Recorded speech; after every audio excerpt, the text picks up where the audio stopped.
শাকিব খানের ডিভোর্সের সিদ্ধান্ত মেনে নিয়েছেন অপু। 22 ফেব্রুয়ারি থেকে আনুষ্ঠানিক বিচ্ছেদ হচ্ছে তাদের। বিয়ে, ডিভোর্স আর ক্যারিয়ারের নানা দিক নিয়ে অপু বিশ্বাস কথা বলেছেন। প্রশ্ন, কেউ কেউ বলেন আপনি খুব বেশি প্রচারণা খোঁজেন, এটাকে কিভাবে ব্যাখ্যা করবেন? উত্তর, আমি জানি না এটা কারা বলে। আমি প্রচারণা খুঁজতে যাব কেন? আমি নিজেই একজন প্রচারণার লোক। আমি যেখানেই যাই সেখানেই একটি প্রচারণা শুরু হয়ে যায়। আমি অপু বিশ্বাস, লোকে তাদের প্রচারণার জন্য আমাকে নিয়ে যায়। আমি কেন প্রচারণা খুঁজতে যাব? প্রশ্ন, অনেকের অভিযোগ আপনি সব জায়গায় শাকিবকে সেল করার চেষ্টা করেন। শাকিবকে নিয়ে এই বলেন সেই বলেন। শাকিবই নাকি আপনার প্রচারণার মূলধন? উত্তর, যারা বলে তারা ভুলে যায় কেন শাকিব আমার স্বামী। আর তাদের আমি বলবো, শাকিব কিংবা আমার দিকে তাকিয়ে নয়, শাকিবের সন্তানের দিকে তাকিয়ে একবার কথা বলতে বলুন। শাকিব খানের যে একটি বাচ্চা আছে, শাকিব খানের শরীরের অংশ যে আছে, তাকে ভালোবাসতে বলেন। তারপর আমার এসব কথার এক্সপ্লেইন করতে বলুন। প্রশ্ন, আপনি ডিভোর্স মেনে নিয়েছেন।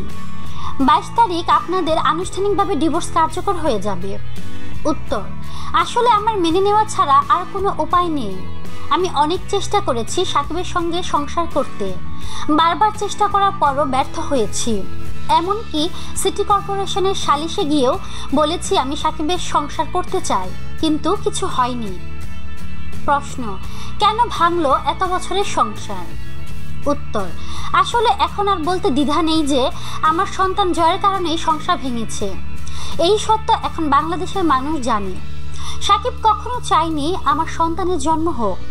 সন্তান বিষয়ে শাকিব আমাকে বারবার বলেছে সন্তান নিলে ডিভোর্স। এই ডিভোর্সের কোনো পরোয়া আমি করিনি। আমি আমার সন্তানের মুখ দেখতে চেয়েছি। ভেবেছি সন্তান এলে সব ঠিক হয়ে যাবে, শাকিবও সব মেনে নেবে। প্রশ্ন, তার মানে সন্তান জয়ের কারণেই ঘটল সব? উত্তর, অবশ্যই। শাকিব কখনোই চায়নি আমার সন্তান আলোর মুখ দেখুক। এখন বাচ্চার জন্য মায়া কান্না দেখাচ্ছে। আমি যখন প্রেগনেন্ট ছিলাম আমার পাশে কেউ ছিল না। এমনকি বাচ্চা জন্মের পরও আমি একা একা ওকে নিয়ে চলেছি। অন্যের পরিচয়ে ডাক্তার দেখিয়েছি। এসব তো মিথ্যা নয়।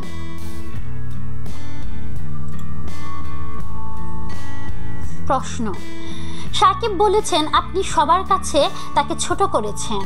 উত্তর, আমার আর উপায় ছিল না। আমি অনেকভাবে শাকিবকে বোঝানোর চেষ্টা করেছি, বাচ্চার কথা বলেছি। শাকিব কোনো কিছুই মানতে রাজি ছিল না। তখন আমার নিজের কোনো স্বীকৃতি ছিল না, আমার সন্তানের স্বীকৃতি ছিল না। একজন মা হিসেবে এর চেয়ে বেদনার আর কি হতে পারে? আমার কাছে উপায় ছিল না বলেই আমি গণমাধ্যমে এসে মুখ খুলেছি। এটাকে ভিন্ন খাতে প্রবাহিত করার কোনো সুযোগ নেই। প্রশ্ন, শাকিব বলেছেন অপু ক্ষমা চাইলে সব ঠিক হয়ে যেত। তার মানে আপনি কি ফেরার চেষ্টা করেননি? প্রশ্ন, এটা গণমাধ্যম সবচেয়ে ভালো জানে। আমি কতবার সরি বলেছি, ক্ষমা চেয়েছি, বিষয়টি নিজেদের মধ্যে সমাধান করার চেষ্টা করেছি, কিন্তু শাকিব কিছুই কানে তুলেনি। আসলে আমার কাছে শাকিবের মতো রেকর্ডিং নেই যে আমি প্রমাণ করব সরি বলেছি।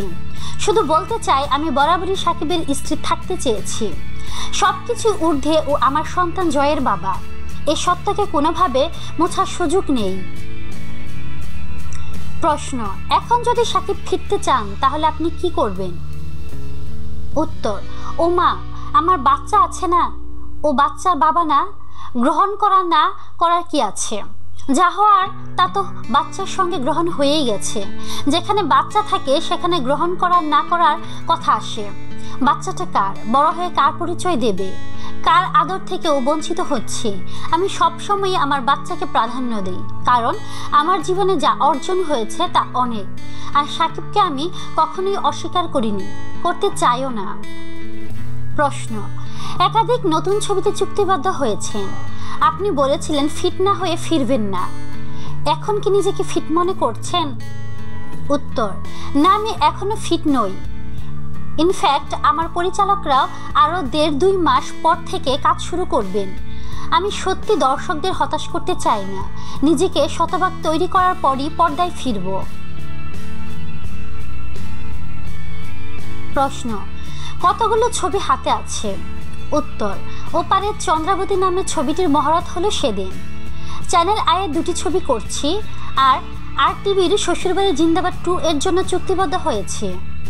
প্রশ্ন, বাচ্চাকে বড় করে কি বানাতে চান?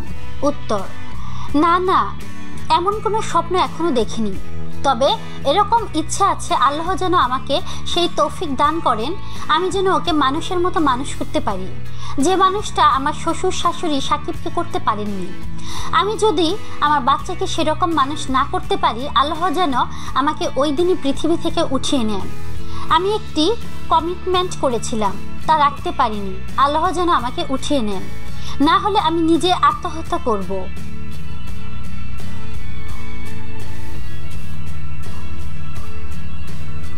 কারণ আমি আমার ছেলেকে মানুষ করতে পারিনি। প্রশ্ন, আমরা জয়ের কথা জানলাম, এখন আপনি সামনের দিনগুলোর কথা বলেন।